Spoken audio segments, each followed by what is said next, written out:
berada, aku pun berada.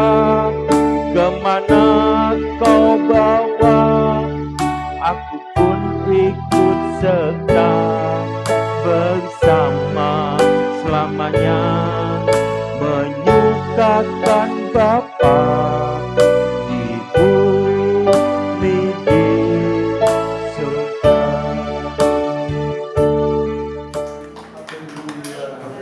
Bapa di dalam surga, pagi jelang siang ini kami hamba-hambamu ada di sini. Kami di sini Bapa. Kami bersyukur buat penghantaranmu, pemeliharaanmu, perlindunganmu yang tak berkesudahan atas hidup kami hamba-hambamu. Sungguh Engkau dahsyat, luar biasa, tak terbatas. Mujizatmu Kau nyatakan dari hari ke hari di dalam setiap pekerjaan Tuhan yang Bapa percayakan kepada kami. Terima kasih Bapa. Kami bersyukur padamu. Penyembahan pujian telah kami lantunkan dari hati kami, mengagungkan Engkau ya Bapa. Di dalam nama Tuhan Yesus Kristus, Tuhan dan Juru Selamat kami mengagungkan Engkau. Terima kasih. Saatnya kami bersama menerima pesan firman Allah. Pakai anakmu ini, hambamu ini, dengan semua keterbatasan anak hambamu ini, nama Bapa dimuliakan. Dalam nama Tuhan Yesus Kristus kami berdoa. Amin. Amin. Silakan duduk Bapak Ibu. Saya sedikit bergerak ya Om Freddy. Bapak Ibu, salam. Perkenalkan dulu, nama saya Pendeta Timotius Tan Sutrisno. Saya gembala sebuah gereja kecil di Malang, Bapak Ibu Saudara. Hari ini saya tidak tahu Bapak Ibu Saudara dari sinode mana saja yang ikut berkumpul dari bermacam-macam. Kalau saya lihat di di data Kementerian Agama tidak ada sinode bermacam-macam. ya Om. Ya. Kita terdiri banyak macam sinode. Tetapi itu jangan membuat kita terpecah, apalagi saling menyakiti, menyerang, memusuhi. Karena selama kita betul-betul menjadi hamba Tuhan, kita mengasihi Tuhan dengan segenap hidup kita, kita satu tubuh di dalam Tuhan. Amin.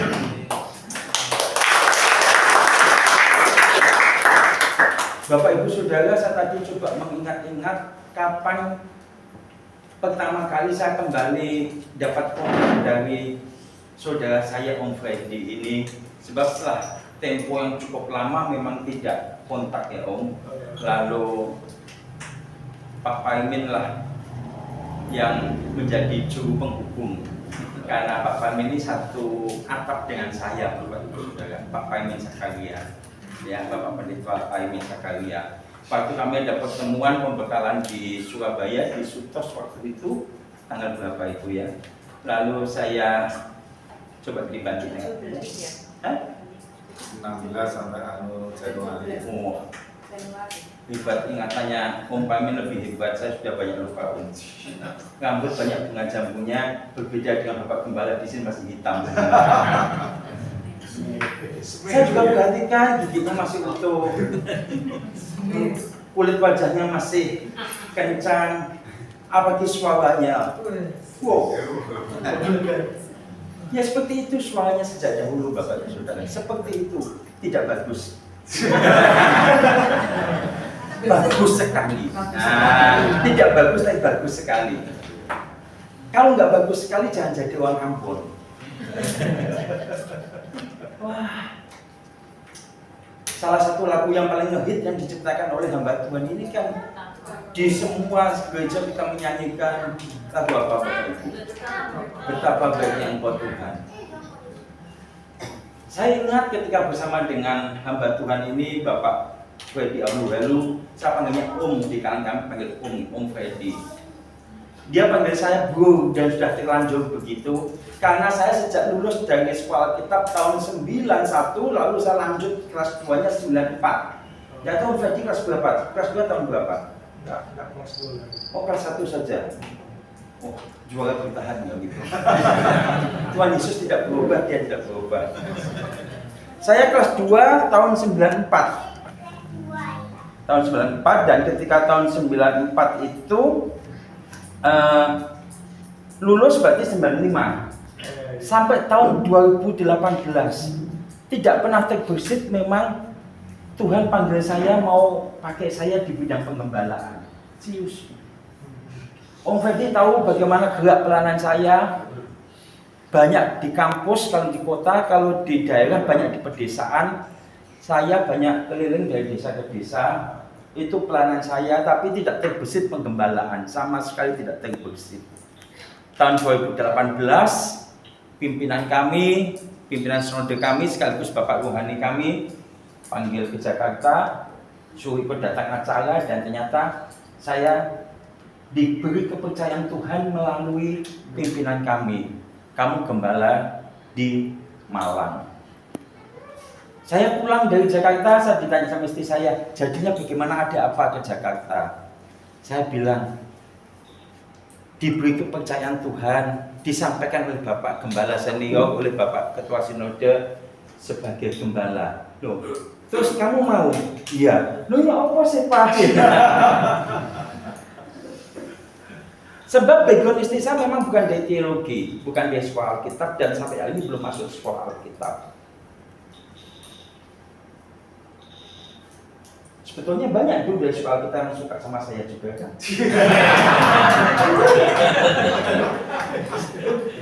Tante Ginting mana ya? Tante mana tante? Oh di belakang. Itu saksinya tuh. Apalagi ketika saya berhasil meroket dengan peran sebagai embek. Wah, sudah.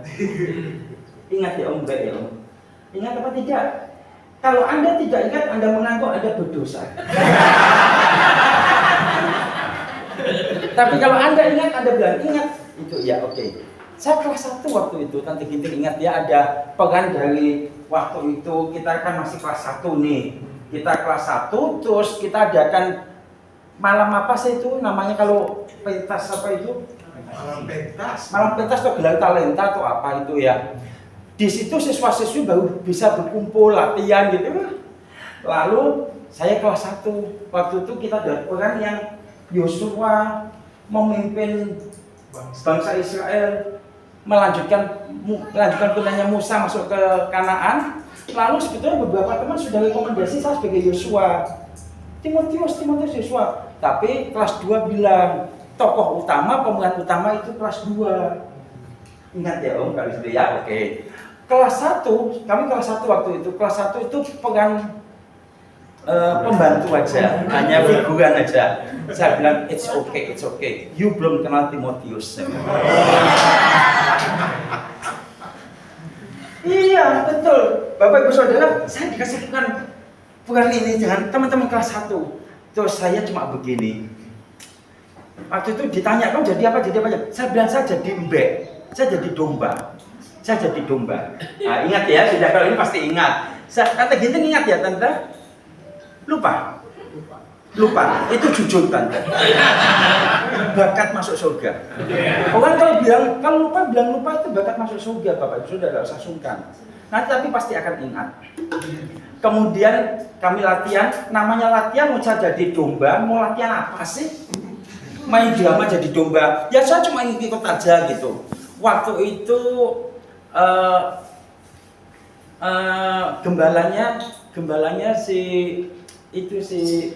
bunga sekolah kita tahun itu juga termasuk, saya lupa namanya, kelas 2. Lalu ada tokoh Yosua, ada tokoh apa, saya cuma jadi domba tidak akan diperhatikan. Tapi jangan lupa latihannya, saya memang mau latihan apa sih, nggak latihan apa-apa. Tapi begitu main malam itu, ketika domba mau dibawa dituntun begitu, saya kan diikat leher saya dengan tali. Ketika saya ditarik oleh gembala saya cantik, serius. Siapa itu? atau jangan sebut sama sih, ya jangan sebut nama dia nanti. Kalau dia sekarang udah punya suami nanti jadi persoalan baru. Ya. Lalu ini domba, saya jadi dombanya mau ditarik, ini mau ditarik. Saya bilang, saya pakai kostum training putih, sweater putih, kaos tangan putih, sepatu putih. Di sini saya kasih putih, wajah saya bedai putih, jadi betul-betul seperti domba. Meskipun belum tentu domba, mungkin waktu itu kambing tepatnya. Sebab saya sedang merencanakan kudeta terhadap kelas 2. Kamu belum tahu ya, saya masih kelas 1 tapi oke deh, kita selesaikan dengan jantan nanti malam lintas. Lalu saya jadi domba, saya ditarik nih sama kelas 2. Sampai terus lagi itu, ini nggak ada di latihan. Saya tetap nggak mau, kita nggak mau. Terus pemulaan utama Yosua itu dia bilang, ayo kita maju, masuk ke lapangan. Saya ditarik, ketawa semua. Saya bilang, sambungin Pak, jadi Pak. Jadi. Terus saya bilang, saya ditarik lagi, mbeknya nggak mau jalan katanya. Wah udah rame, ini di luar skenario. Terus gembalanya ajak saya, ayo jalan. Saya, oh minta makan ya? Bayangin di sekolah kitab SAB itu cewek sama cowok siswa-siswi itu ngomong aja nggak boleh. Makanya kalau Om Freddy sama Tante Ginting bisa jadi, ini hasil sembunyi-sembunyi.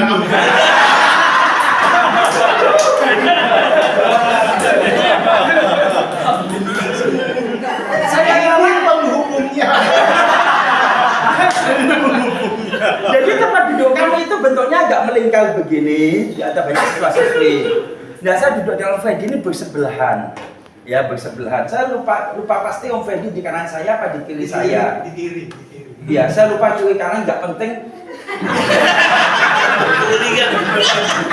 Oke.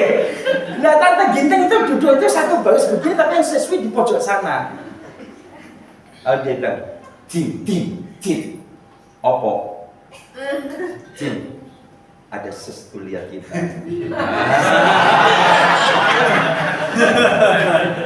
Satu kali waktu kita ada pelajaran sholah bawah. Bagaimana memerankan itu pelajaran di homiletika ya.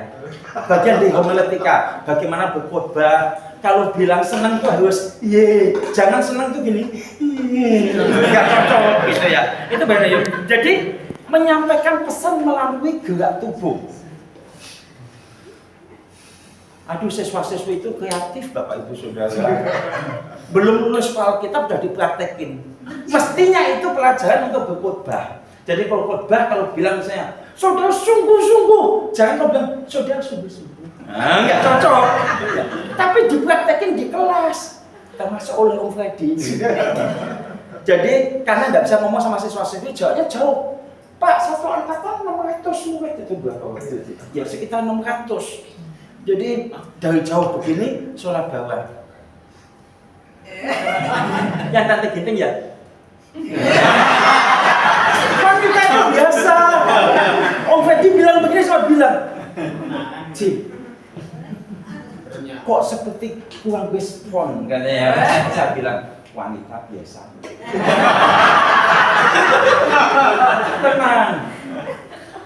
Ada sebenarnya Tante Ginting ya, siapa itu segala.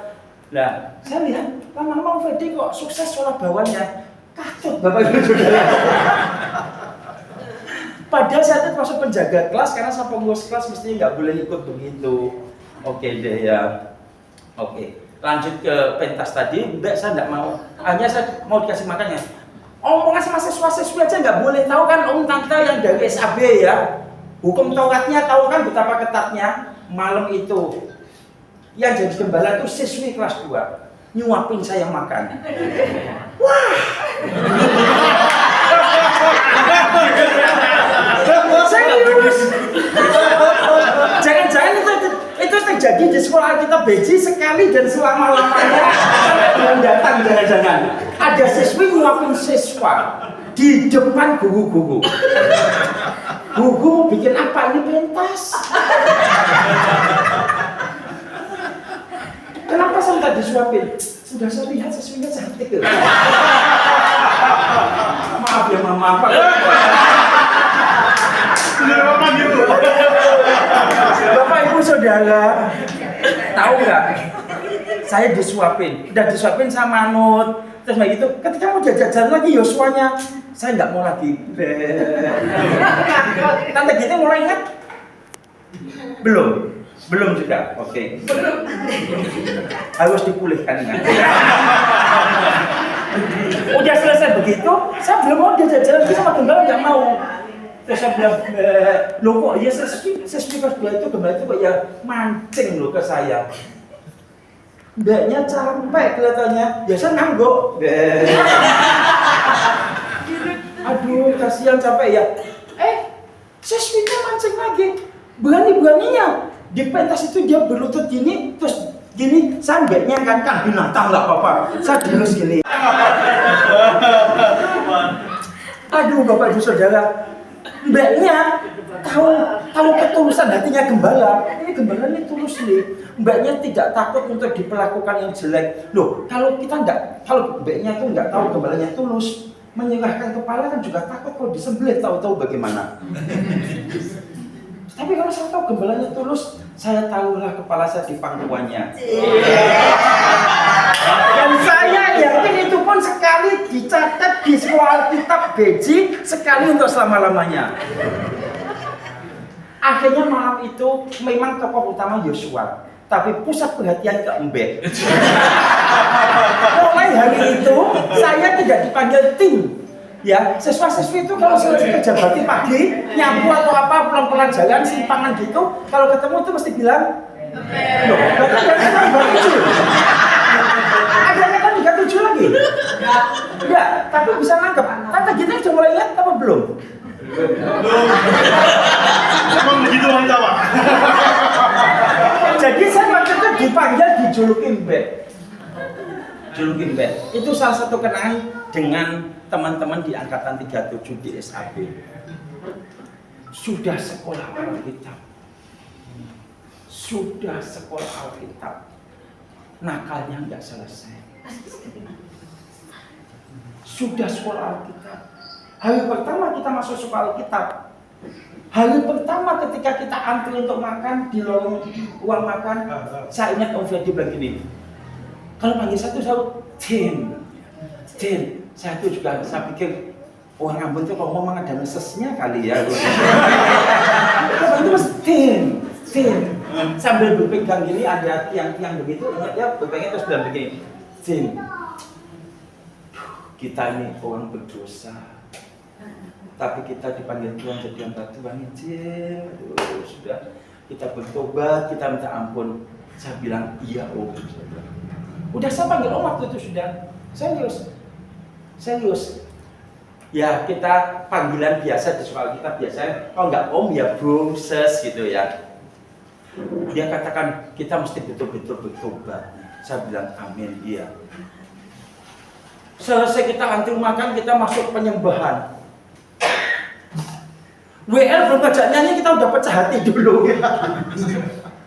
Ingat semua kesalahan, dosa, kebobohan kita sebelum panggilan Tuhan itu diberikan pada kita untuk masuk sekolah kita. Ingat, aduh Tuhan kita berdosa.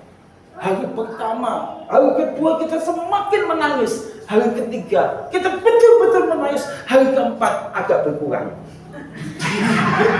Hari kelima makin berkurang. Hari ke-6 iya pengalaman banyak. Salah satunya Bapak Ibu Saudara, kita sama-sama dari sekolah Alkitab, dari sekolah teologi, kita tahu. Kita sama-sama betul-betul tahu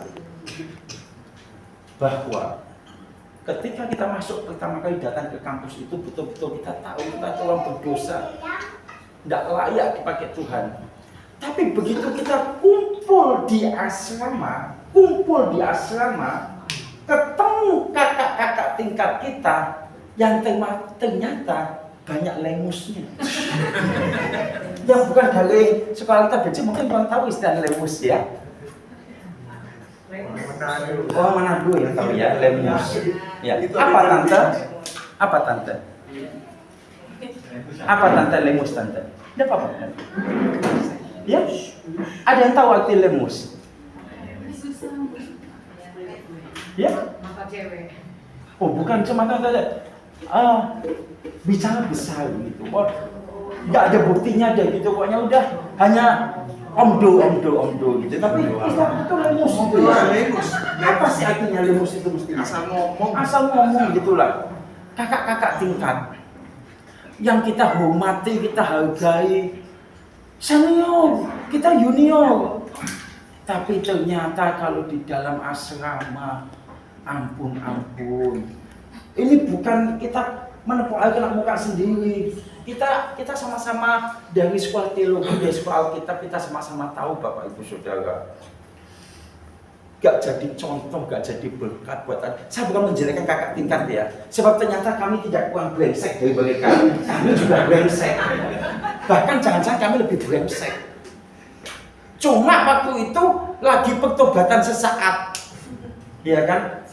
Ketika kita lihat, oh kakak tingkat kok begini. Kita rasanya gak terima gitu, kakak tingkat kok kayak gini gitu loh. Bayangin, saya tuh belum tahu bagaimana budaya di asrama. Jam udah mepet mau sekolah.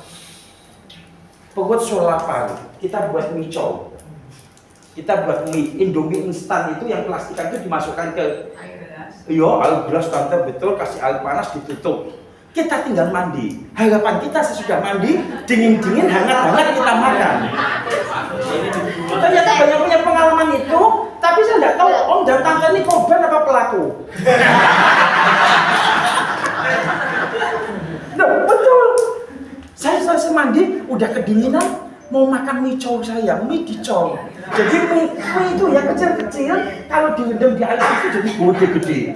Waduh, itu kalau udah diaduk sama telur asin yang Om Freddy tadi bilang, diaduk-aduk sama telur asin jadi gurih, enak. Bayangan saya selesai mandi, makan mie cow yang hangat, ikut pelajaran kelas. Loh, tahu-tahu mie saya sudah ngecel. Udah mengalami pengangkatan. Rasanya belum datang deh, tapi kalau udah pengangkatan saya. Loh, begitu ya teman satu asrama itu bukan ya kasihlah misalnya saya salah kasihlah nasihat. Makanya Bu, kalau buat mie itu yang hati-hati. Kalau di lemari dikunci atau apa dinasihatin enggak, malah ketawa semua. Kenapa Bu? Kenapa ini? So tidak ada. Saya bilang, kemana mie tadi? Tapi kok nggak ada. Setelah segitu, belum lagi kita banyak tiba-tiba biasanya menguap tuh air panas, tapi kopi bubuk bisa menguap, gula bisa menguap. Saya bilang sama Om Freddy, Om, kita barusan deh rasanya beli gula, beli kopi kok bisa nggak ada? Lupanya. Oh nggak ada gitu. Tapi apa yang terjadi? Ketika hari-hari sekolah mulai berjalan, kami melihat teman-teman kami yang kakak tingkat satu kelas itu yang satu kamar, ternyata kalau naik ke panggung, naik ke mimbar maksud saya, kalau ibadah apa hari apa itu? Rabu, Sabtu sama Minggu kalau saya, itu udah satu kehormatan. Kalau sampai kelas 2 itu dapat ya dapat jadwal khotbah di ibadah hari Rabu, hari Sabtu, Minggu itu wah kehormatan. Tapi kita satu kamar ini merasa apa ya? Dia kalau di kamar ngomongnya kayak gitu, guyonnya kayak gitu. Kejujuran di kamar juga belum terbukti ada. Tapi kenapa di mimbar bisa jadi singa-singa mimbar yang begitu hebat? Kalau sudah selesai khotbah, angkat pujian, berikan tantangan. Kalau banyak yang pecah hati, nangis, wah rasanya udah KKR, hebat. Tapi jujur, kami adik-adik ini bukan protes, sempat kecewa. Kenapa begini? Ingat ya, aduh udah tim sudah. Sempat kecewa sebagai adik kelas. Tapi kemudian yang terjadi adalah, jangan bilang kakak kelas ya. Saya berani bilang begini karena akhirnya saya terbukti saya tidak lebih baik dari mereka kok. Kecuali saya bilang begini, tapi saya menunjukkan diri saya baik, berarti saya akan menjelekkan orang lain. Ternyata saya nggak lebih baik. Begitu saya melihat itu, apa yang saya lakukan Bapak Ibu Saudara? Saya belajar. Belajar apa Bapak Saudara? Hah? Ya? Iya, belajar apa? Belajar munafik. Serius. Saya ikut belajar munafik. Bagaimana di asrama tidak perlu sama dengan di mimbar. Dan akhirnya hal-hal berikutnya kami jalani dengan tidak ada rasa risih lagi. Kalau tadinya lihat kehidupan sesama calon hamba Tuhan kayak gini nih, rasanya kita nggak terima, rasanya kita pedih gitu. Tapi akhirnya, oh memang harus begini. Tapi kalau di pelayanan, so beda kalau di pelayanan. Di pelayanan, malaikat. Nanti di asrama urusan apa julukannya, kita tidak punya hak menghakimi dan menyebutnya. Tapi yang pasti beda. Tapi Bapak Gembala setempat ini, dia lebih komitmen dari saya. Dia lebih bersih. Saya tidak mau uji di depannya, saya betul. Saya sempat tergoda dan saya bisa memainkan peran itu. Makanya tadi ketika mau penutupan kelas 1, pentas talenta, lalu kelas 2 mau menutup kesempatan saya tampil, saya dalam hati saya bilang, oh belum tahu Timotius lu ya. Kalau soal permainan begini, saya bisa, saya bilang. Maka malam itu, meskipun kisah utamanya Yosua, tokoh utama Yosua, tapi perhatian semua siswa-siswi, terutama siswi, itu terpusat ke Embel. Meskipun besoknya saya dipanggil sama Tante Ibet. Tante Ibet itu istrinya kepala sekolah, istrinya Om Yosminanda. Saya dipanggil, Timotius datang ke tempat Tante. Iya. Yes.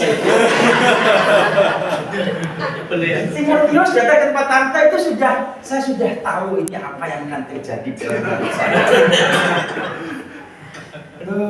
Betul, Tante bilang, Timotius, bagaimana tadi malam drama bisa terjadi seperti itu? Saya berani loh. Di dalam hal yang tidak serius, hal yang main-main, hal yang tidak benar, saya juga masih berani melibatkan Tuhan. Dan hati saya, Tuhan lindungi saya. Bukan Tuhan ampuni saya, Tuhan lindungi saya. Saya bilang, Tuhan ini saya kasih hikmat menjawab Tante. Saya bilang, Tante, itu spontanitas penghayatan Tante. Oh gitu. Iya deh, jangan diulang ya. Saya bilang, ya Tante, saya tidak mengulang. Dan saya kembali ke kelas, kembali ke asrama lagi. Saya sempat dipanggil tuh gara-gara jadi mbak gitu. Dan angkatan 37 saya dipanggil mbak. Kalau Tante Ginting tidak ingat, saya baru sadar ya. Kenapa Tante Ginting sampai nggak ingat kisah itu ya? Begitu Pak. Nampaknya betul-betul dia terfokus pada Om Freddy. Jadi dia punya masalah ketemu sudah. Karena Doang ingat sama yang satu ini. Padahal saya nggak kalah ganteng sebetulnya sama dia. Serius. Dalam main musik, Om Freddy banyak bisa main musik tertentu. Gitar dengan apa lagi Om? Iya. Apalagi keyboard bisa ya? Belum. Saya bisa pegang semua alat musik. Oke. Bisa ada apa-apanya. Iya pegang. Saya main Bapak Ibu, saya bisa pegang. Memang ya kalau di gereja itu, baik di lingkungan calon pendeta hamba Tuhan termasuk di muda-mudi di youth ya, itu kalau dia bisa main musik itu nilai plus. Betul, nilai plus. Padahal nanti kalau sudah betul-betul dalam pelayanan, yang tidak bisa main musik tapi pintar khotbah, ya pintar khotbah jadi gembala, pemain musik jadi pemusik kalah kelas dengan yang lain. Oke, itu jangan dinyanyian juga Bapak Saudara ya. Tapi nyala begitu, Tante Ginting Mbak I betul-betul fokus pada satu, berjuang untuk satu dan akhirnya dapat. Yang saya mau cerita salah satu yang konsisten itu ketika gula habis, kopi habis, tidak pernah keluar sumut dari mulutnya. Tidak pernah keluar sumut. Dia hanya ambil gitar. Apa gitar itu tetap yang diangkat 37? Sudah ganti. Dia ambil gitar dan duduk di tepi tempat itu. Lalu dia bilang, Tim, gula habis, kopi habis.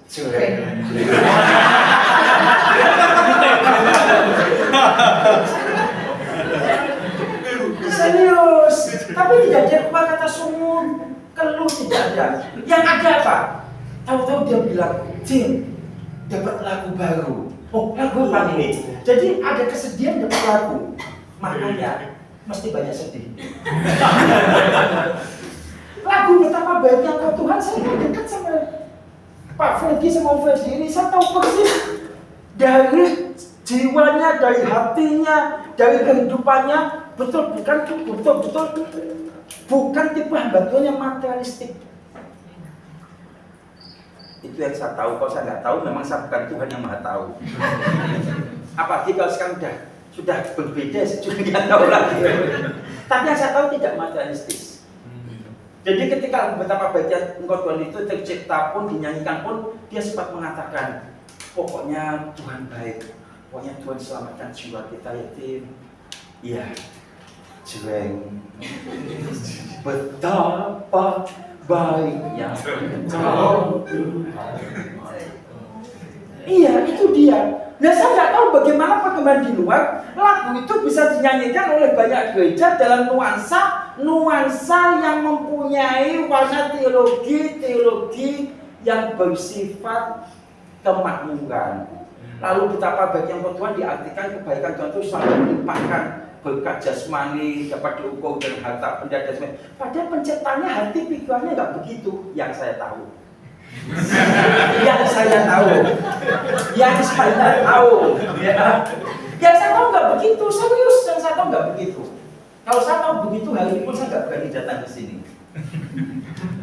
Serius. Saya kalau kami datang ke sini pun pasti akan mengecewakan Bapak Ibu Saudara. Saya dihubungi oleh Pak Freddy ini ketika kontak pertama itu berarti bulan apa tadi Pak Paimin? Januari. Mestinya dijadwalkan bulan April. Betul ya maksudnya ya? April ya Tim, saya jadwal April nih ya. Saya bilang jangan April. Kalau begitu bulan apa? Juli ya. Kenapa Bapak Ibu Saudara? Kami ini gereja kecil. Jangan disangka kalau di Malang itu pasti gereja besar, lebih besar dari ini dan sebagainya. Tempat ibadah kami pun kecil.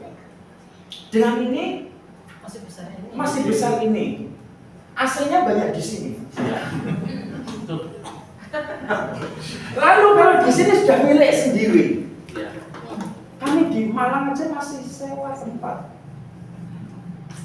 Makanya ini bukan mengecilkan Tuhan ya. Tuhan kita itu Tuhan yang besar.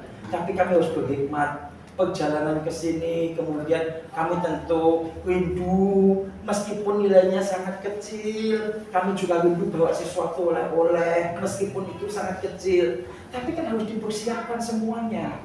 Dikasih waktu 4 bulan saya, dalam hati saya, aduh bagaimana. Lalu pas 4 bulan kita juga ada acara, ya ada agenda. Maka saya bilang oke deh, Juli. Mendekati bulan Juli istri saya udah bilang, Pak Sido Pak, ke Freddy jadi Pak. Loh kok ya tumus gitu ya. Baru dia tanya-tanya ke saya 2 hari itu berapa? Hubungi saya lagi. Jangan lupa ya Juli. Istri saya bilang, jadi apa enggak Pak? Saya bilang, tunggu zaman Tuhan. Waktu itu belum langsung saya is okay gitu, tapi akhirnya mendekati harinya saya bilang, ya kami berangkat.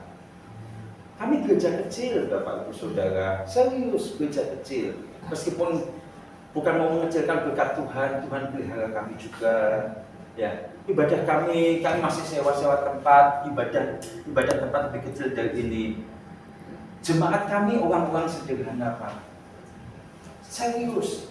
Ya ada 1-2 orang yang Tuhan percayakan sebagai penumpang pekerjaan Tuhan, tapi rata-rata mayoritas jemaat sederhana yang kami layani. Tapi tidak masalah, betul-betul tidak masalah. Cuma ketika kami dijadwalkan bulan April, saya bilang, aduh jangan dulu deh.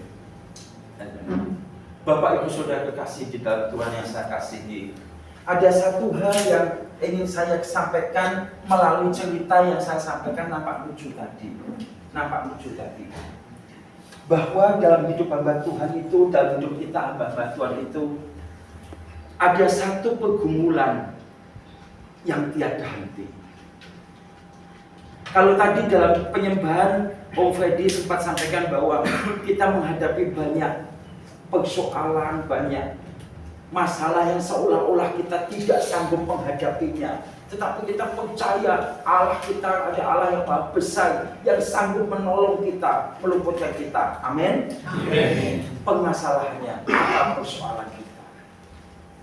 Permasalahannya apa yang masih kita jadikan persoalan dalam hidup pelayanan kita, Bapak Ibu, kekasih-kekasihku, sahabat-sahabat sepelayanan, sesama hamba Tuhan. Apa yang masih kita jadikan sebagai persoalan kehidupan? Tadi saya katakan dari sejak selesai 91 sampai tahun 2018 saya tidak pernah terpikir untuk penggembalaan. Baru tahun 2018 saya masuk penggembalaan. Ternyata jadi gembala betul-betul sengsara. Betul-betul sengsara. Kesengsaraan itu tetapi tidak membuat saya sebagai gembala yang belum lama jadi gembala menjadi jera. Tetapi justru saya terima sebagai bagian dari Allah menggarap pribadi saya untuk mempersiapkan saya, membawa saya pulang ke rumah Bapa. Semua saya ceritakan tadi ketika di pendidikan, kemudian saya melihat ketidakcocokan kehidupan calon hamba Tuhan dengan waktu di asrama dengan di mimbar. Yang tadinya saya anggap sebagai sesuatu yang merisaukan hati saya dan termasuk Om Freddy, lama-lama jadi biasa, lama-lama kami itu belajar. Saya Pak maksudnya, saya ganti bukan kami. Saya itu belajar, lama-lama saya betul-betul juga pintar munafik. Pintar bermain peran. Pemain sinetron itu kalau sama pendeta itu belum tentu menang loh kalau berperan. Loh. Tapi jangan ke jemaat ya, ini hanya rahasia kita kembali. Kalaupun di sini ada beberapa jemaat saya tidak apa-apa, Alhamdulillah. Itu, ya.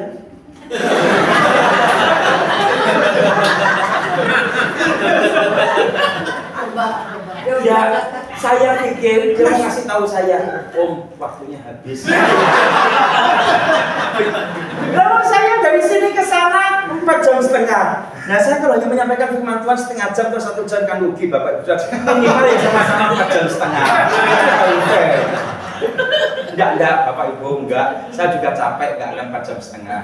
Tapi kalau Bapak Ibu setuju, Tuhan gerakkan, saya ikuti. Bapak Ibu Saudara, kembali kepada jadi gembala ternyata berat.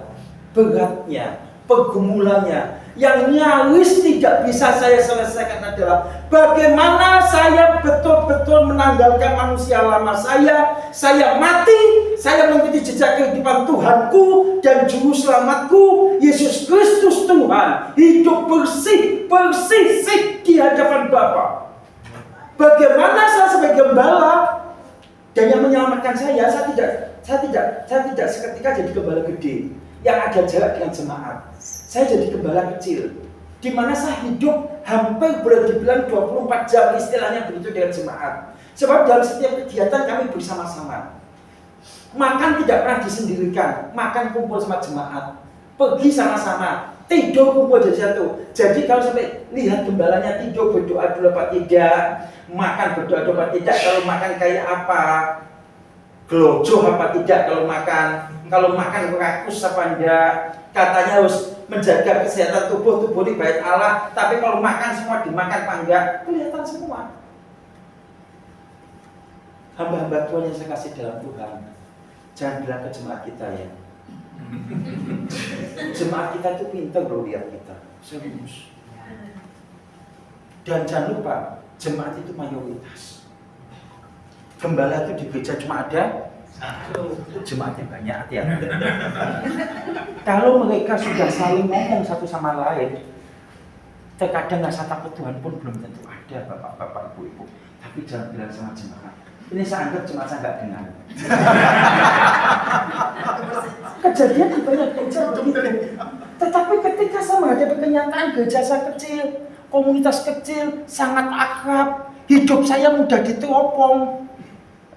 Kalau bapak gembala senior saya Bapak Yohanisa mengatakan hidup hamba Tuhan itu seperti ikan arowana di dalam akuarium. Karena kalau di akuarium, kalau pelihara ikan arowana hanya boleh dipelihara satu ikan saja.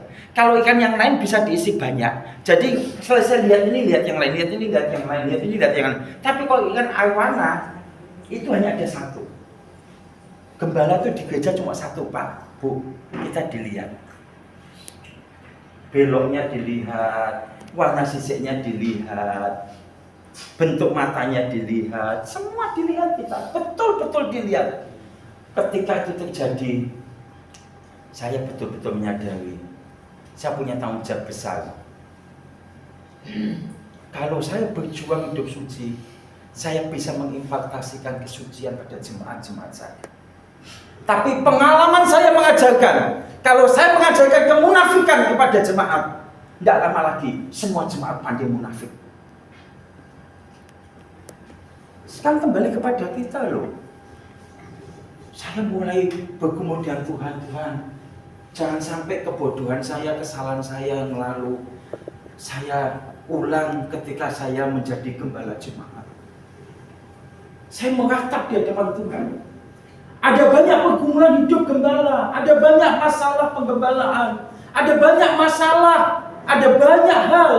Tetapi yang paling utama, hidup suci. Amin. Ini yang pertama, Bapak Ibu Saudara. Hari ini kita sukses kayak apapun pelayanan, sukses kayak apapun kita, mau bisa beli tanah, bangun gereja. Ini bukan karena kepengen punya gereja, saya belum punya, begitu bukan. Kalau belum waktunya saya juga gak kepengen, Bapak Ibu, betul-betul gak kepengen. Kalau belum waktunya Tuhan, saya juga gak kepengen. Tetapi betapapun suksesnya pelayanan kita, kalau kita sampai tidak selesai dengan diri kita, kita tidak sungguh-sungguh hidup benar seperti yang diteladankan oleh Tuhan Yesus Kristus. Ya, kalau Tuhan berbelas kasihan sama kita ya, lalu jemaat merasa kecewa, marah, jemaat meninggalkan kita, atau kita dibuka di media sosial, diujar-ujar di media sosial, kita jadi malu. Itu memang memalukan, tapi masih tidak apa-apa. Kita dipermalukan di dunia masih tidak apa-apa, masih ada kesempatan berbenah diri. Tapi kalau sampai kemudian Tuhan seolah-olah diam, Tuhan seolah-olah nggak lihat, nggak dengar, Tuhan nggak mempersoalkan, semua berjalan baik, jemaat tetap manis, jemaat tetap dukung, jemaat tetap cinta sama gembala, meskipun gembala munafik, gembala rusak, gembala berdosa. Lalu kita merasa semua nganinggal, nggak ada apa-apa. Saya meskipun gak hidup suci sebagai gembala, saya nggak bertobat sungguh-sungguh. Mulai dari dosa kecil sampai dosa besar masih saya lakukan. Jemaat tetap cinta, pekerjaan Tuhan tetap maju, bahkan berkembang. Itu yang bahaya. Itu betul-betul berbahaya. Itu seperti pengalaman Mazmur 73. Aku cemburu pada orang fasik, mereka kelihatan lebih gemuk badannya dan tidak kena penyakit. Tetapi aku yang menjaga hati suci dan tangan bersih, aku tertimpa oleh banyak hal yang tidak baik yang aku alami. Sampai pemazmur cemburu pada orang fasik. Nah, kalau udah sampai di situ Bapak Ibu Saudara, kita harus mengerti sebetulnya di satu titik kehidupan kita hamba-hamba Tuhan ada satu titik yang paling mengerikan yang ditulis Rasul Paulus 1 Korintus 9 ayat 27. 1 Korintus 9 ayat 27. Tetapi aku melatih tubuhku dan menguasainya seluruhnya, supaya sesudah memberitakan Injil pada orang lain, jangan aku sendiri. Ini yang paling mengerikan. Kalau ditolak jemaat, sakit Pak, Bu, saya tahu sakit. Apalagi kalau sudah ditambahi dengan gerilya dari pengerja yang memang mau berkibar, mau melebihi gembalanya, mau jadi gembala, belum jadi gembala. Begitu lihat gembalanya dalam dosa kesalahan, lalu pengerjanya justru yang buka bawahnya gembala, lalu dibuka di media sosial, dipermalukan, lalu ditinggalkan jemaat, sakit, tapi masih tidak apa-apa. Istilahnya kita masih mendapat hantaman Tuhan untuk kita sadar, kita bertobat, kecuali kita nggak bertobat. Tapi kalau kemudian semua berjalan baik, jemaat tetap baik-baik, tetap cinta, dukung kita, lalu kita tiba di ujung perjalanan kita mati. Matius 7, 21, 22, 23. Dengan begitu pedenya kita berkata, aku sudah melayani engkau, aku sudah berbuat demi namamu, aku sudah mengusir setan demi namamu. Tapi Tuhan Yesus sebagai yang memegang tampuk pengadilan itu mestinya haknya Allah Bapa Elohim Yahweh, tapi telah diberikan kepada Sang Putra Tunggal dan Kekasih Tuhan Yesus Kristus untuk melangsungkan pengadilan. Tapi Tuhan Yesus lalu berkata, aku tidak kenal kamu, hanyalah kamu buat kejahatan. Itu kalau orang Cina ngomong hong liang, ajo, tidak ada harapan untuk kembali. Kalau ditolak jemaat, ditinggal jemaat. Saya berapa kali lo ngomong pada jemaat-jemaat ini, kalau misalnya hidup saya tidak terjadi berkat, Bapak Ibu sudah tidak bertumbuh dan menemukan gembala yang lebih baik yang bisa membimbing, pergilah pada gembala itu. Pintu gereja terbuka, tidak mengikat Bapak Ibu sudah jadi jemaat saya. Karena Bapak Ibu sudah juga selamanya tidak tetap jadi jemaat saya, jemaatnya Tuhan Yesus. Tapi kalau ditolak Tuhan, kita mau apa Bapak Ibu? Kita ini hamba-hamba Tuhan sangat tahu firman Tuhan. Sesudah kita menembuskan nafas yang terakhir, urusan kita di dunia selesai, tinggal bertanggung jawaban kepada Tuhan. Dan tidak ada jalan kembali. Aduh, Pak Freddy, kayak begini mau diundang lagi nanti Natal. Belum sudah ngomong kematian, belum sudah ngomong kita mau mati, nanti kita mau pengadilan Tuhan. Benar-benar kita mau mati kan? Bapak Ibu Saudara, paham saya maksudnya? Ada loh, meskipun pendeta, meskipun gembala hamba Tuhan, kadang kalau diajak ngomong tentang kematian itu juga masih rasa gimana gitu loh. Kalau apalagi kalau dia latar belakangnya suku Cina ya, kayak saya ya, orang Cina itu ngomong kematian itu kayak tabu gitu loh. Kayak kalau orang Jawa ngomong alung-alung. Mau masih sehat, masih kuat, gak ada penyakit kok ngomong sebentar lagi mati, kalau mati pengadilan Tuhan. Loh, faktanya kita semua mau mati kok, akan mati kok. Apa yang paling pasti dalam hidup ini Bapak Ibu? Kita lahir, kemudian kita sekolah juga belum tentu sekolah. Kita sukses karya belum tentu sukses. Kita nikah belum tentu nikah. Sehat belum tentu sehat. Tapi yang pasti kita akan mati. Berarti kita satu hati. Tak pernah kau tahu.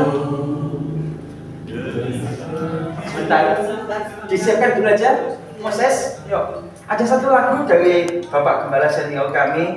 Lagu ini sangat memberkati kita untuk kita selalu ingat bahwa waktu kematian itu begitu dekat, sangat dekat. Lebih dekat daripada fakta apapun, Bapak Ibu.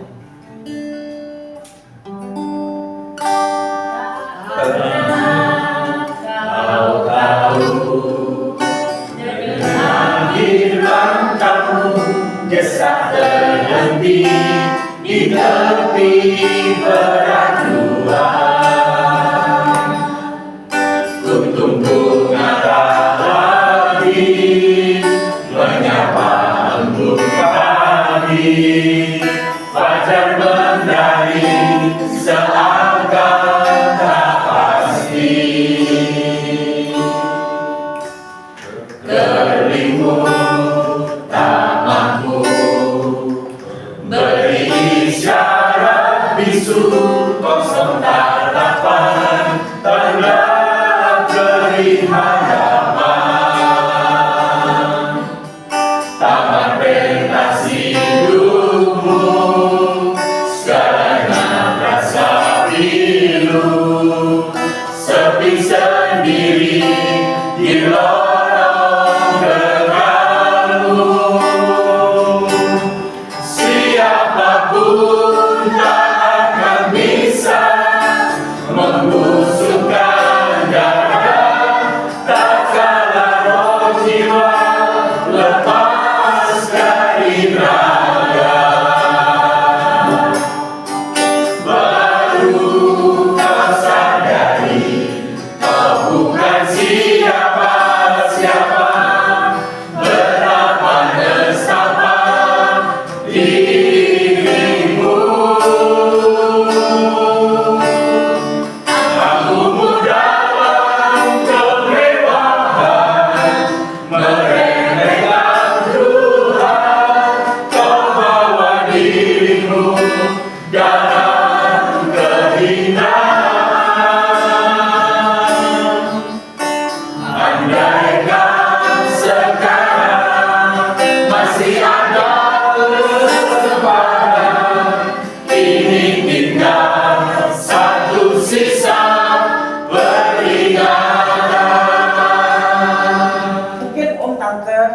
Bapak Ibu, hamba-hamba Tuhan yang saya kasih dalam Tuhan berkata, aduh Pak Tim, kalau ini mestinya lagu cocok buat jemaat Pak Tim. Kami nih hamba-hamba Tuhan hidupnya bersahaja.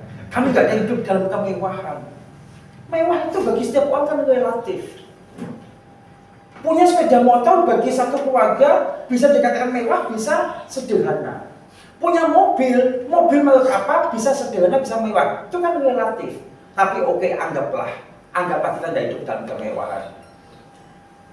Saya belum minta izin kepada Bapak Gembala Senior, tapi saya membenarkan dia mengubah dalam konteks pertemuan kita siang ini. Ya kalau lagu jadi gini bagaimana? Siapapun tak bisa menunjukkan dada, tak kala roh jiwa lepas dari raga. Jadi ya, begitu kita masuk, jangankan lepas, belum lepas loh jiwanya, belum lepas om. Kita gembala-gembala ini kenapa mendampingi jemaat? Kau udah di ICCU, ya, udah semua alkes nancep, oksigen dipasang, infus pasti, transfusi darah kalau perlu. Itu sudah nggak ada sombongnya. Biasanya kalau diajak ngomong sama gembala aja, Yom, saya oke. Ada, ayo ibadah, ngaji. Tenang om, tenang. Kapan-kapan om aku datang om. Tapi kalau sudah di ICCU, om berdoa ya buat kami. Nggak mungkin dia ngomong, tenang om, kapan-kapan saya doakan saya, nggak usah ini. Kalau sudah di ICU aja, nggak usah ICCU. Kalau ICCU udah, sekali udah nggak sadar rumah, ICU aja. Kalau gembala udah datang, jangan nangis, Tuhan akan tolong ya. Om akan doa buat kamu, tante doa buat kamu ya. Iya om. Nanti kalau sudah sehat, makin cinta Tuhan ya. Iya om. Saya salah om. Coba kalau hari lain bertobat, kamu jangan terus berdosa terus. Om, kok doain om kabeh ngono, gak apa-apa. Nek bener apa stok mlebu kabeh om. Sogo sepi. Kalau masih sehat aja pencilaannya. Itu jemaat, tapi bukan jemaat yang di sini. Saya udah jemaat ini manis-manis Bapak Ibu Saudara. Ya. Tapi kalau udah di ICU, gak ada yang sombong. Tapi kan jemaat itu Pak, kalau kita hamba Tuhan mah gak begitu. Makanya kalau dilakukan tadi kan gini, angkutmu dalam kemewahan, meremehkan Tuhan, kau bawa dirimu dalam kehinaan. Itu jemaat om, cocok om. Aku tak senang lagu itu, tak ajar oleh jemaat om. Biar jemaat tahu bahwa dia mau mati, jangan ngomong sama gembala yang bertobat yang baik. Tapi kalau kalimatnya saya ganti ini bagaimana? Angkuhmu dalam pelayanan, meremehkan Tuhan, kau bawa dirimu dalam kehinaan. itu gembala, apalagi ketua wilayah, ketua MD, apalagi udah jadi ketua majelis pusat, ketua sinode. Tidak jarang Bapak Saudara, waktu masih sederhana betul-betul hamba Tuhan, naik jabatan di hierarki gereja, jadi nggak jelas siapa yang hamba, siapa yang Tuhan. Ini saya nggak bicara soal luar, ini kita bicara soal kita sendiri. Nanti kalau misalnya ada Tuhan terima, salahkan Om Freddy aja. Jangan salahkan saya, tetap izinkan saya pulang dengan selamat ya Bapak. Saya mengasihi kita semua, kita sesama hamba Tuhan, serius. Satu, kita dilihat jemaat. Dua, kita dilihat Tuhan. Kalau kita belum sempurna, it's okay. Tapi jangan tinggal dalam ketidaksempurnaan itu merasa terus nyaman. Kembali kepada penyembahnya Ofedi tadi, ada banyak masalah yang kita hadapi seolah-olah kita tidak sanggup lagi menghadapi apa itu. Kalau masalah keuangan, masa hidup sehari-hari, Semua orang juga menghadapi, petani juga menghadapi, pedagang juga menghadapi, anak sekolah juga menghadapi.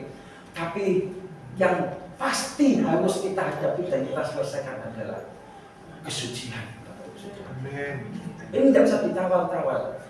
Saya heran, saya sudah ketemu dengan dosen teologi Pak. Ketemu juga dengan hamba Tuhan yang juga lumayan senior. Kalau diajak ngomong kita harus hidup suci, tinggalkan dosa, tidak percaya kepada firman Tuhan. Tuhan jelas bilang, kuduslah kamu sebab aku kudus. Tanpa kekudusan kamu tidak bisa memandang aku. Tapi bisa loh, ada hamba Tuhan yang berkata, tidak mungkin manusia itu kudus, tidak mungkin manusia itu suci. Nanti kalau mati baru suci. Selama hidup di dunia ya masih ada dosa. Bapak Ibu Saudara,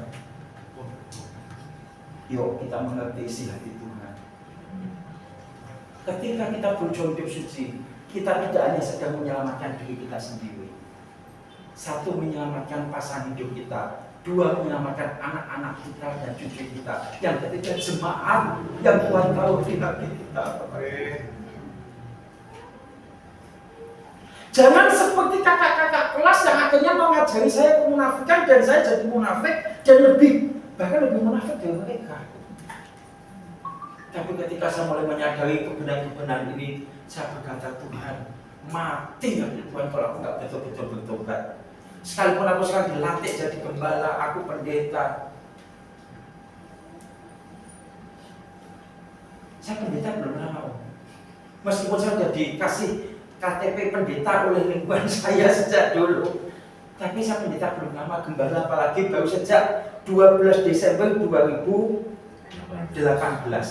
Itu hari ulang tahun gereja kami, 12 Desember 2018. Nanti tahun ini berarti 12 Desember 2024 itu ulang tahun ke-6. Baru 6 tahun. Kalau untuk pengembalaan berapa tahun? Saya sudah berapa tahun? Ya? Oh, pengembangan misi mulai dari 2001. 23 tahun. Saya terlambat, tapi saya bersyukur.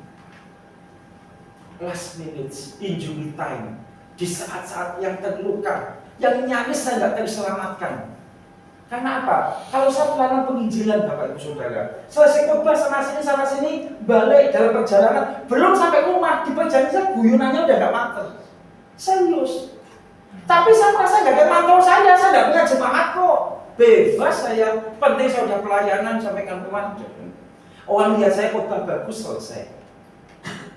Tapi nggak dia pantau, buat jadi gembala, jadi ikan arowana saya.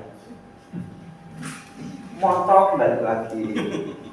Lalu jemaat saya lihat, dan buntutnya.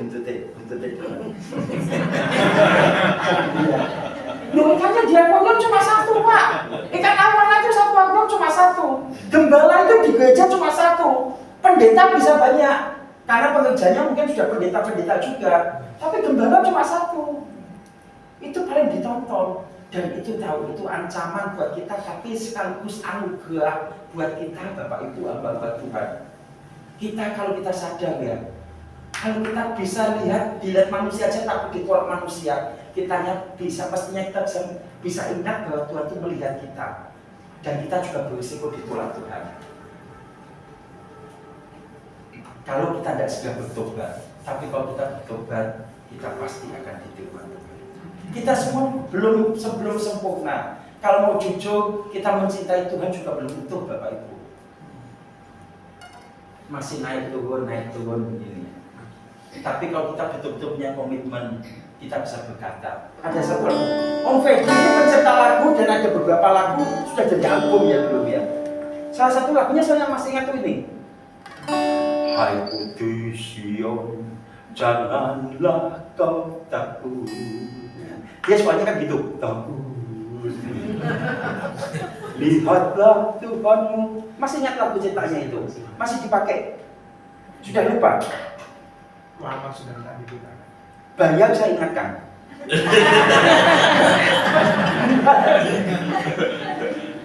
Ternyata karena mungkin pernah satu toples kopi, satu toples gula dengan beliau ya, saya ikut terimpatasi kecil-kecil. Ada satu lagu yang saya tulis begini lagunya. Bahwa Aku makin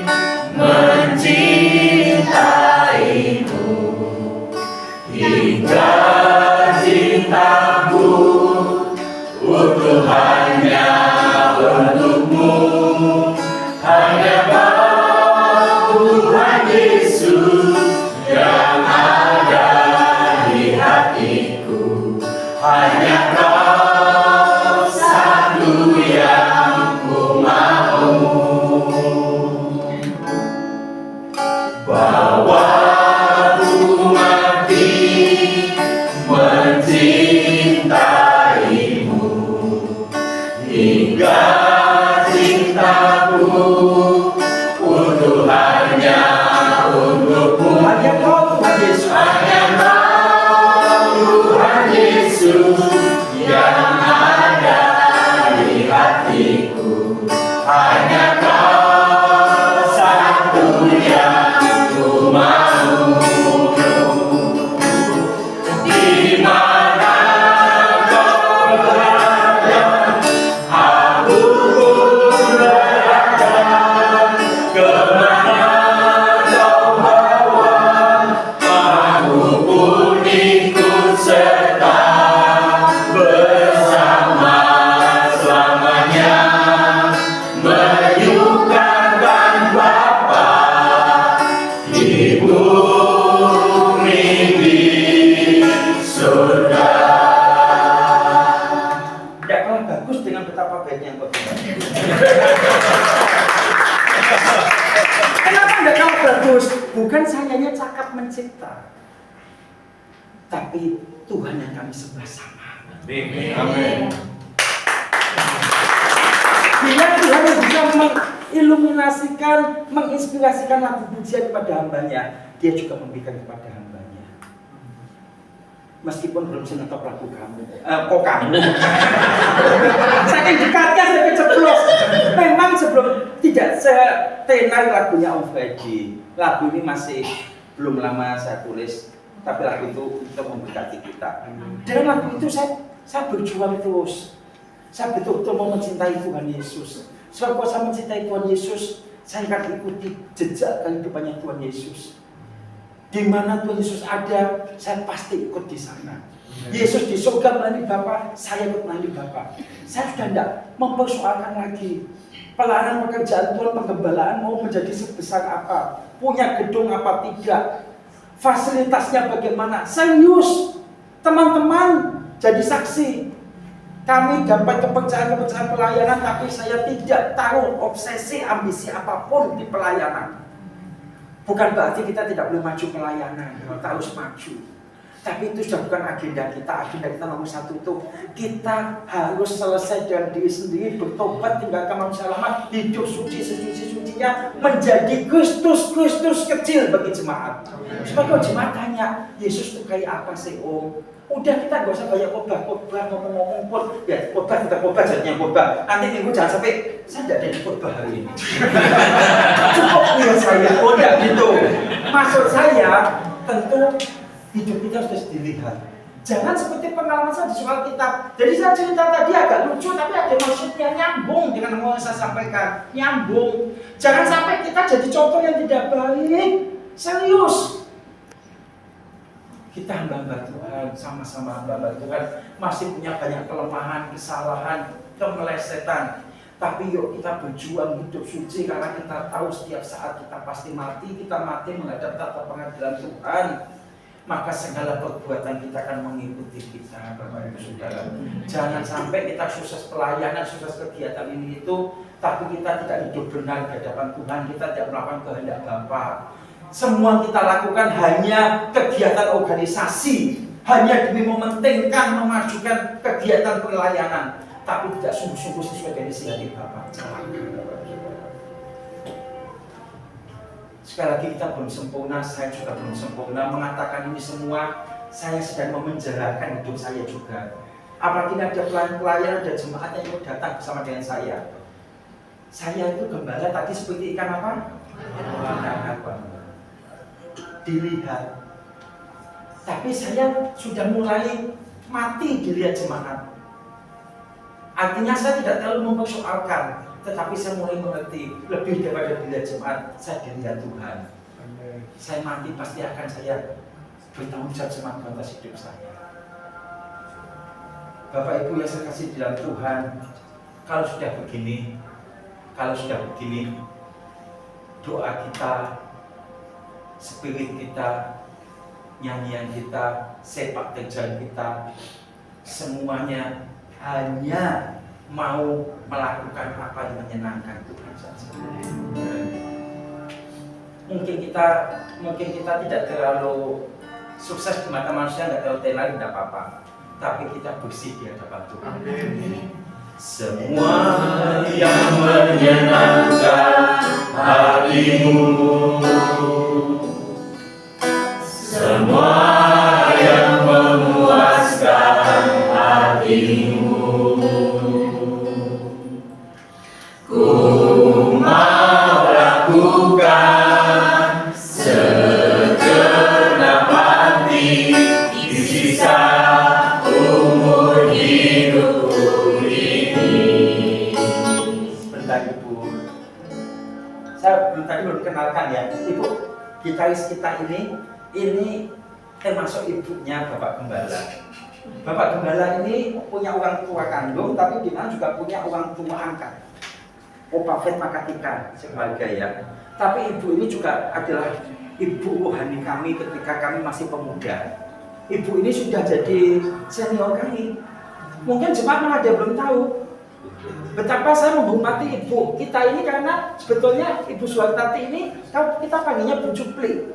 Tadi Om Fedi saya fit call dengan dia, sempat lupa siapa ya. Begitu ingat, oh Mbak Cupli. Jadi dia Mbak Cupli. Ya, kita semua Bapak Ibu Saudara, kita semuanya harus betul-betul mulai hanya memikirkan apa menyenangkan Tuhan. Karena apa? Usia kita terus bertambah. Ibu yang main kita ini usianya berapa sekarang udah? 67. Itu kan di atas kertas hamba-hamba Tuhan yang saya cintai. Kita tahu kata firman Tuhan usia manusia 70, 80 tahun kalau kuat. Berarti sisa tinggal kita bukan mendahului Tuhan ya, tapi itu kan di atas kertas. Tinggal 3 tahun lagi. Tante maaf, tante usia berapa tante? Mohon maaf, boleh tante tahu? 72 mungkin. 72 atau 73 udah luar biasa. Maksudnya mulai bau-bau tanah tante. Loh, tapi tante masih dibutuhkan pekerjaan Tuhan. Luar biasa. 72, 73 masih kuat seperti ini, luar biasa. Tapi lebih luar biasa lagi hidup kita cemerlang di hadapan Tuhan. Amin. Betul. Kita udah pasti. Saya ngomong gini ke tante, ngomong gini ke ibu itu belum tentu saya lebih panjang umur daripada tante. Belum tentu. Lihatlah perut saya. Perut ini kan bukti saya dulu hidup tidak. Pak, enggak usah ingatkan ya tua kia Pak. Saya mengatakan perut saya. Salah satu indikasi saya dulu hidup tidak bertanggung jawab dengan makanan minuman saya, Bapak Ibu. Maka saya tahun ini 56. Kalau saya ke 70 itu sudah terima kasih Tuhan. Kalau bisa sampai seperti Oma, seperti Tante, puji Tuhan lagi. Kita semuanya pasti akan segera.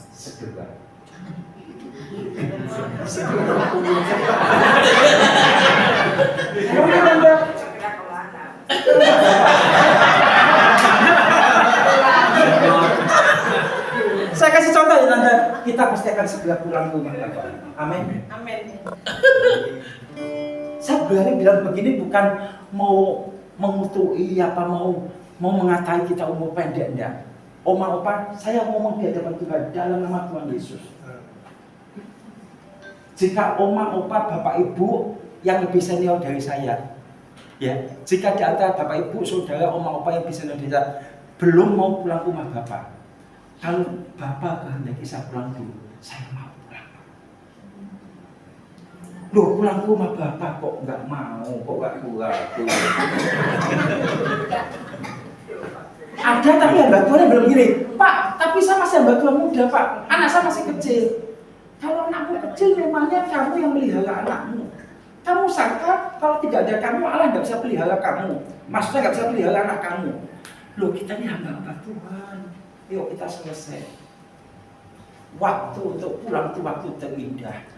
Asal kita sudah betul-betul hidup melekat sama Allah. Selesai Bapak Ibu Saudara. Mau gereja besar, gereja kecil, jemaat besar, jemaat kecil, mau apapun yang sudah kita capai dalam dunia ini, asal kita sudah betul-betul mengasihi Tuhan dengan terus. Ya, pulang. Saya mau salaman sama-sama lagi ya. Opa, kalau opa usia berapa opa? Maaf. Usia berapa opa? Berapa Om? 63. Saya 56. Kita akan sama-sama pulang Om suatu saat. Ini dia mantap ini.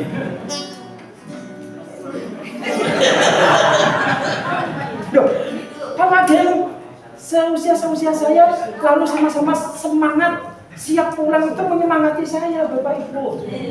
Serius menyemangati saya. Yuk, apa yang kita cari di dunia, apa yang kita tunggu.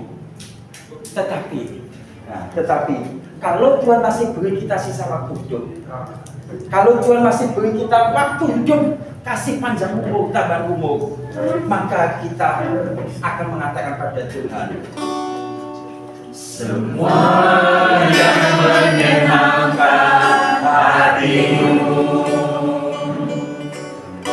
semua yang memuaskan hatimu,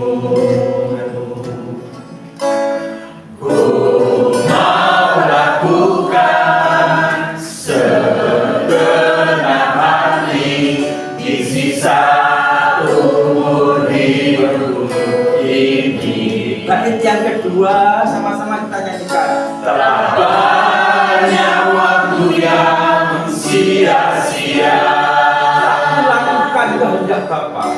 kamu lakukan kehendak Bapa. Sekarang saatnya.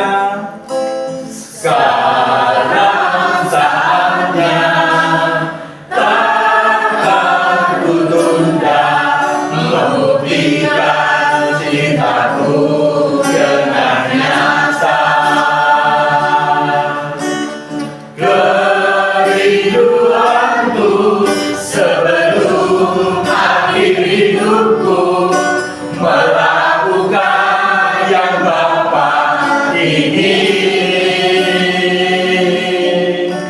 Segenap hidupku sebagai persembahan yang berkenan di hadapan Tuhan. Kalau yang lagunya kita bukan saya Om, tapi Bapak Rohani kami, Bapak pimpinan kami yang lagu ini. Ya. Sisa waktu ini kita gunakan untuk berjuang hidup berkenan pada Bapak. Amin. Sepakat ya, sepakat.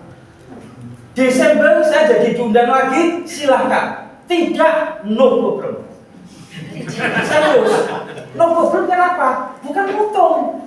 Karena saya sudah menyampaikan kebenaran ini. Kalau Desember tidak ada pertemuan kita di sini, tapi kalau kita sudah sama-sama berubah, kita sungguh-sungguh sama-sama mencintai Bapa Elohim Yahweh, kita ikuti jejak kehidupan Tuhan kita, Yesus Kristus namanya.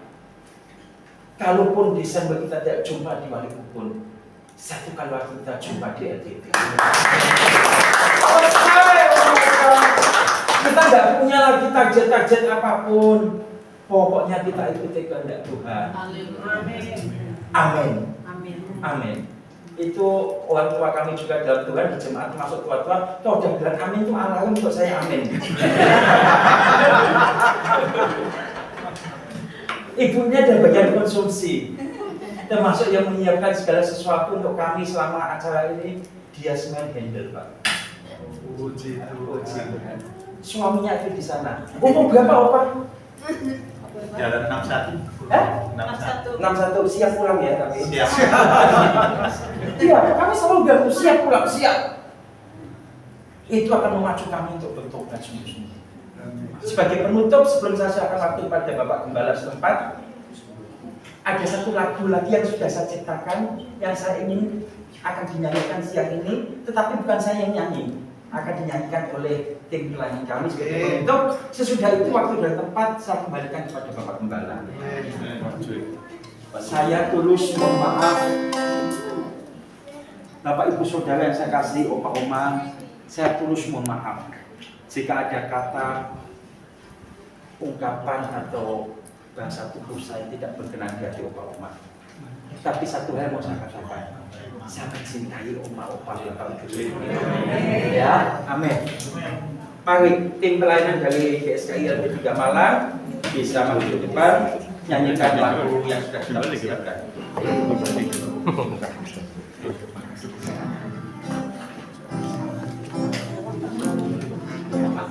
Baik. Makanya betul.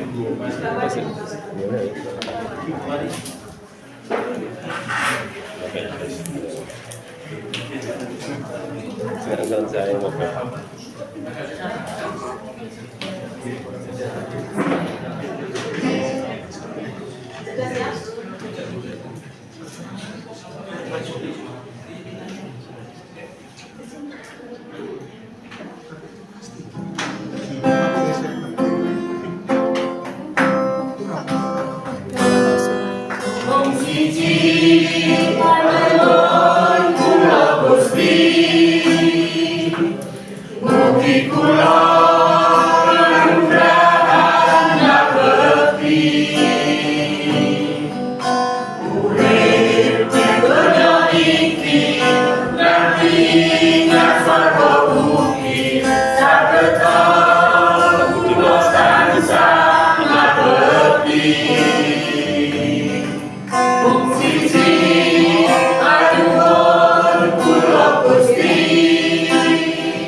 Iya, puji Tuhan.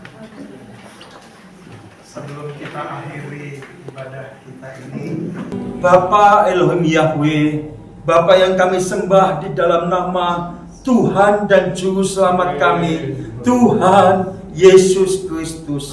Kami bersyukur di penghujung ibadah bersama kami, bersama dengan hamba-hamba Tuhan, perintisan di Dangawi ini. Hadir 21 hamba-hambamu. Untuk 4 hamba Tuhan yang tidak bisa hadir hari ini, Bapa kami tulus berdoa. Bapa tilik Iya. Bapa tolong dalam Amin. semua pergumulan dan keberadaan mereka. Amin. Bagi yang sudah hadir, Bapa berkati. Kebenaran firman Allah sudah hamba-Mu sampaikan. Iya. Materaikan dengan Roh-Mu yang kudus. Iya. Dan teruslah tuntun kami Amin. di dalam segala kebenaran-Mu ya Bapa dalam surga. Terima kasih Bapa dalam surga. Sesudah ibadah ini kami tutup, sebelum kami pulang, Bapa, kami akan bersama berfellowship. Kami akan makan siang bersama. Terima kasih buat semua berkat yang Bapak sediakan melalui setiap tangan yang telah terulur mengambil bagian penyediaannya. Kami bersyukur untuk semuanya. Terima kasih. Teristimewa untuk hamba-Mu Bapak di tempat ini, Bapak Pendeta Freddy Aluhelu sekeluarga bersama dengan istri, 2 anak, sama dengan semua jemaat GPDI, Betani, Wali Kupun Ngawi. Bapak berkati, Bapak rahmati. Mereka telah menerima kami, menyediakan tempat untuk kami berhimpun bersama-sama. Bapak yang memberkati. Terima kasih. Berkati juga makanan minuman kami dengan segala berkat yang datang daripada Engkau bagi kesehatan kami Bapak. Dan jika setelahnya kami pulang ke tempat yang masing-masing, kembali ke ladang Tuhan di mana Tuhan menempatkan kami masing-masing. Biarlah kami sungguh-sungguh di sana menjadi saksi bagi Tuhan. Iya. Kami menjadi Kristus kecil bagi jemaat kami. Hidup kami benar-benar akan memberkati jemaat. Amin. Terima kasih Bapak dan surga. Demikian perjalanan kami pulang kembali ke Kota Malang bersama dengan semua rombongan dari GSKI LB3 Malang. Bapak juga rahmati berkati ini sampai di Malang dengan selamat sejahtera. Terima kasih Bapak dalam surga. Kami menyudahi pertemuan kami dengan kami mohon berkat daripada Engkau Bapak Elohim Yahweh. Haleluya. Sahabat-sahabat sepelanan para hamba Tuhan, dengan hormat dan kasih Tuhan, kita angkat kedua tangan kita dengan jemaat yang ikut, sama-sama angkat tangan. Terimalah berkat dari Allah Bapa, kasih karunia dari Tuhan dan Juru Selamat kita, Tuhan Yesus Kristus, dalam persekutuan dengan Roh yang kudus, menyertai kita semua hari ini sampai selama-lamanya, sampai Tuhan datang kembali menjemput kita, dibawa pulang ke rumah Bapa. Terimalah segala berkat ini Bapak Ibu Saudaraku, di dalam nama Tuhan Yesus Kristus.